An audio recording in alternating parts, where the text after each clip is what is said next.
Back in 2007, former Fed Chair Alan Greenspan had been asked by the Zurich daily Tages-Anzeiger which candidate he was supporting in the upcoming presidential election.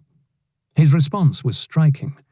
How he voted did not matter, Greenspan declared, because we are fortunate that, thanks to globalization, policy decisions in the US have been largely replaced by global market forces.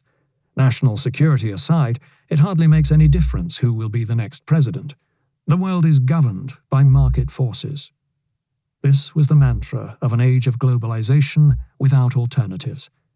Of course, Greenspan didn't simply approve of a world governed by market forces.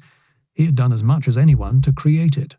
As Fed chair, he had made the markets into the ultimate arbiter of American economic policy. In the early years of the Clinton presidency, he had helped to shepherd the Democrats into a new partnership with Wall Street, thus further limiting the political alternatives on offer. Globalization was not a natural process opposed to politics. It had been shaped since the 1940s by an alliance of America's politicians, business elites, and policy experts like Greenspan. The election of 2016 revealed how severely the crisis of 2008 had shaken that alliance and the world it had fostered. Most fundamentally, the crisis had exposed the deep unreality of Greenspan's conception of a world governed by markets. As the crisis revealed, government by market forces was at best a fragile condition. As the global financial system imploded, it was the markets themselves that needed governing by state action on a gigantic scale. And that meant that who governed and where they obtained their political support was not incidental.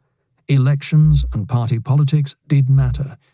Indeed, faced with the choices in 2016, even Alan Greenspan was no longer indifferent.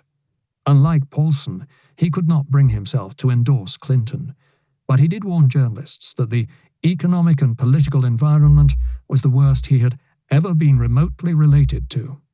He was deeply concerned that Crises risked undermining America, and contrary to his confidence 10 years earlier, he now admitted that, politically, I haven't a clue how this comes out.